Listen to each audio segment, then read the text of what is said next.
Senator Gatchalian, nahanap na ang totoong ina ni Mayor Alice Guo.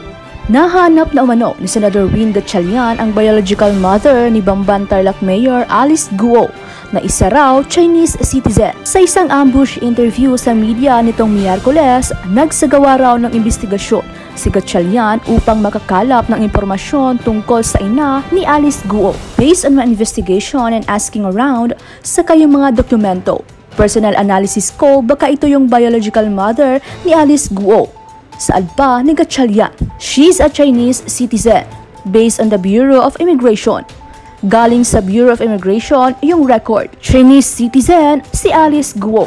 Narito ang kabuuang detalye ating panoorin. Natin yung pag-infiltrate ng mga sindikato ng ibang bansa sa mga ahensya ng gobyerno at sa ibang mga halal na opisyales. Well, ako ang analysis ko dyan, tsaka yung interview niya kay Karen, kumukuha siya ng awa sa tao. Kumukuha siya ng simpatsya sa tao. Pero, Christian, you can come up with all the stories you want. Ang importante yung ebidensya at yung papel. Or the lack of evidence for that matter. Or the lack of supporting documents related to her birth certificate. So, yung story galing sa kanya yan, pero yung dokumento, yan ang official eh. At lumalabas na yung kanyang birth certificate, peke, no? Yung mga information na nakasulat doon. Yung tatay, dahil siya nag-apply nung late birth certificate, dapat ipatawag. Siya yung nag-apply eh, at dapat malaman natin kung bakit siya nagsinungaling. No? Nasabi ko sinungaling dahil if you look at the birth certificate, Christian, nakasulat doon name. So dapat isulat mo yung totoong pangalan mo. Ang totoong pangalan niya, Guo Jiangjong. Nakasulat doon, nationality. Ang nationality niya, Chinese. Sinulat niya, nationality niya, Chinese. Sinulat niya, Filipino. Nakasulat doon, date of marriage. Sinulat niya doon, date of marriage. Pero wala naman marriage certificate. Ginawa niya ito 4 na beses. No? Kay Alice, kay Sheila, kay Seaman, kay Wesley. Hindi to clerical error na nagkamali ka ng pangalan. Sinadya mo talaga magbigay ng maling impormasyon 4 na beses. Para yung intention mo na itong si Alice ay magkaroon ng Filipino citizenship. At nakita ko rin to sa time ni President Aquino. Pero nag-evolve na ito hanggang the time ni President Duterte at ngayon naging Pogo. So, like technology, nag-evolve talaga siya. No? At, pero, naging malala siya at nakita ko yung lakas ng loob niya towards the end of President Duterte papunta sa administration ni President Marcos. Parang pinasukan na talaga ito ng mga sindikato. Pero in terms of yung technology, at yung concept, matagal na itong nandito. Ilan administration rin ang nagdaan na nandito na sila.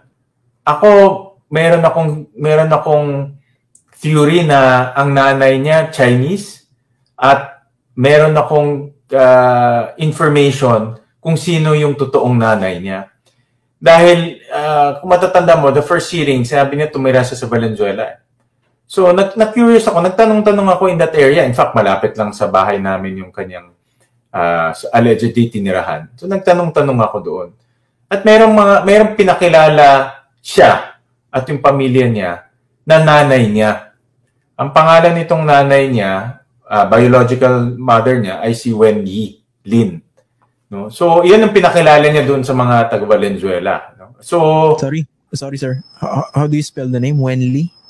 Wen Yi Lin. Wen Yi. Wen Yi. Wen Yi, W-E-N-Y-I, tapos Lin, L-I-N. Pali 3 words. 3 words, oo. Ang Chinese name, normally 3 words. So, yun ang pinakilala niya. At may nagsabi sa akin na talagang from, hindi marunong mag-Tagalog, from mainland China. Ito, may fans ka ulit, Senator.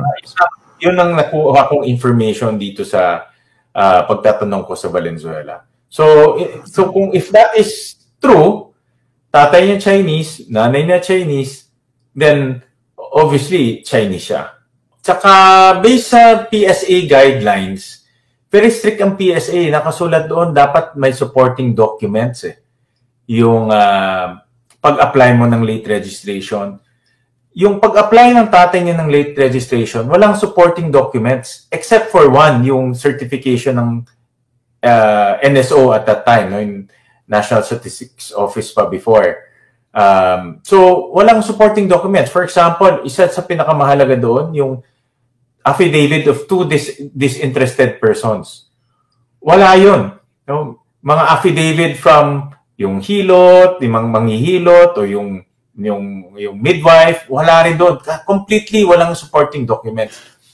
Ang konsepto nga ng late registration is dapat may supporting documents ka para masuportahan mo yung claim mo na pinanganak siya sa ganitong araw, ito yung nagpanganak sa kanya, ito yung mga magulang niya. Pero wala yung mga supporting documents. By that alone, defective na kaagad at invalid na yung kanyang birth certificate. Actually, nag-issue na ng certification yung Tarlac PSA na wala talagang supporting documents. Unfortunately, yung taong gumawa nito, patay na. No? Kaya hindi siya mapapatawag at makukuha yung kanyang side dahil wala na siya. Pero based on kung ano yung nakita ng PSA ngayon, sa Tarlac at National, wala talagang supporting documents. So how do you, sasabihin mo, pinanganak siya sa ganitong araw, wala ka namang bibigay ng supporting documents. Sasabihin mo, ito yung manghihilot, pero wala kang affidavit from manghihilot. Lahat purely, nag-rely lang kung ano yung dineclare ng kanyang tatay.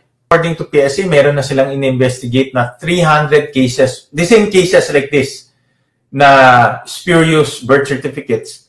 Of the 300, mga 60 plus mga foreigners. No? So, in other words, may mga foreigners talaga na, o sindikato man lang siguro sa loob ng PSA na alam ko ano yung butas at kumbaga ina-attract nila, kinukuha, hinikayat nila itong mga foreigners na mag-apply through the late registration process. Ewan ko nga, totoo si Teacher Rubilin eh. Wala tayong apelido so we cannot check the PSA. No, wala rin birthday kaya hindi natin malaman. Meron. And you have to register with your local DepEd. Ang konsepto kasi ng homeschool, allow ng homeschool. Pero sasabihin mo sa DepEd, your local division, na nag-homeschool ako, pag natapos ako, pwede ako mag-equivalency test at bibigyan mo ako ng diploma para pwede ako ako, ang basa ko dito, natututo rin ito eh. Marunong rin sila eh. At sa tagal nila dito, nagkakaroon rin sila ng connection. Sa tagal rin nila dito, alam na nila yung judicial system natin. Nasasabi ko judicial dahil isa rin common denominator na nakita namin dito, yung mga nahuhuli, may mga abogado eh. At itong mga abogado nila talagang alam kung paano silang palabasin at i-hold in deportation. Isa sa mga, pag nahuhuli sila, isa sa mga pinipigilan nila, ma-deport sila. Dahil pag na-deport sila sa China, death penalty ang pwede nilang abutan dahil very strict ang China pagdating sa illegal gambling. Pero dahil nalalabanan ng kanilang mga abogado, naiiwan sila dito. At pag naiiwan sila, nakabail sila, balik ulit sila sa dating nilang ginagawa. Na-detect rin ng PAOK, ito nakita rin namin na marami dito sa mga mastermind, umiikot lang. Kasi hindi lahat nakakasuhan, hindi lahat na-deport. Yung iba lumalaban sa korte natin. For example, itong Zun Yuan, may nakita silang personalidad dito na nandoon rin siya nung nag-raid sa Pasay. No? At nung na-raid yung Pasay, meron yung mga personalidad doon na nakita na nung nag-raid sila sa Clark. So marami dito sa mga mastermind, umiikot-ikot lang sa iba't ibang pogo dahil una-una, alam nila itong negosyong ito. Pangalawa, meron na silang, kumbaga, may expertise na sila sa pogo at nakakataka sila dahil alam nila kung paano yung pasikot-sikot ng ating sistema dito. At yun, pag tumakas sila, umuulit sila. At nahuhuli sila, tatakas ulit at mahuhuli ulit. So, paikot-ikot lang itong pogo sa itong mga krimen sa pogo sa ating bansa. Meron siyang mga online games, merong video streaming, merong purely online, at yung parokyano niya, yung mga customer niya, galing ng China. Kaya marami sa mga nahuhuli o marami sa nabibiktima na agents, mga Chinese kasi marunong mag-Chinese. At ang kanyang sistema is yun, mag-ooperate ng online gaming dito, may video streaming yung iba, at kukuha sila ng mga taya galing ng China. Yun yung front. Pero ngayon, mas marami na rin yung illegal, yung nasa likod, yung mga scamming na nangyayari. Ang tingin ko mas malaki yung, ako feeling ko lang, wala akong data, mahirap kunin, pero feeling ko mas malaki yung kita nitong mga ito sa scamming eh. Kasi, bakit ka papasok ng scamming? At ang laki ng yung scamming operation nila, ang daming tao eh. So, tingin ko, malaki yung kita nila dito sa mga scamming na ito. Like na sinabi ko kanina, typically, nagre-react ang gobyerno kung merong complaints, kung merong criminal activity, at sa ngayon, wala pa akong nagre-report ng any criminal activity tungkol dyan sa Island Cove activities or Island Cove na Pogo Hub. Lumabas yan sa mga discussion namin, pero hanggat may lumabas at mag-accuse na merong human trafficking o ano, hindi siya maimbestigan o walang pwedeng warrant of arrest or search warrant na pwedeng ilabas para maimbestigahan yan. Tingin ko ganyan talaga kasi nung pumunta kami sa Bamban, yung villa na pinasukan namin, ang laking villa. Talagang nagpatayo sila 14 villas. Yung pinuntahan namin doon, ang nakatira doon, yung pinaka-head, makikita mo yung meron ng children's room, dalawa yung asawa niya, may mga kamag-anak siya rin na nakatira doon, at fully furnished yung bahay. Kaya yung isip ko, parang balak na yun ito, tumira dito sa atin eh. Kumbaga, gusto niya na permanenteng manirahan dito sa atin. So, ang iniisip ko, siguro kabisado niya na rin kung paano yung takbo sa atin at kabisado niya na rin paano yung paikot-ikot. Actually, isa na lang tayo sa buong mundo na mayroong Pogo eh. Maraming bansa dito sa Southeast Asia, sa ASEAN, binanda yung Pogo. With the exception of Myanmar, dahil alam naman natin Myanmar medyo magulo ngayon, ano. So, but yung talagang as a policy na pinapayagan, tayo na lang ang natitira sa buong mundo. At paborito tayo kasi unang-una tingin ko, sa akin pag-aanalisa, madaling, alam nila yung sistema natin, yung judicial system, yung enforcement system. At pangalawa, may pera sila para manuhol at maglagay. Kung mahuhuli sila, alam nila na makakalusot sila maglagay. At ginagawa nila manuhol para may protection sila kung mahuli sila. At alam nila yung sistema natin eh. At alam nila na dahil sa laki ng perang umiikot, mabuti na mag-invest sa mga magbibigay ng protection sa kanila para kung nahuli sila, makakatakas sila.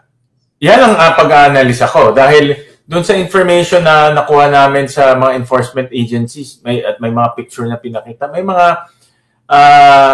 mga evidence na itong mga operator ng Pogo, may mga connection na rin sa taas. At when I say taas enforcement agencies, hindi ko muna sasabihin ngayon because may executive session kami. But may mga information kami na marunong din sila mag-PR. No? Linalabas nila. Actually, Christian, yung mga na-read na napuntahan namin, merong common denominator din eh. May KTV. No? Merong KTV.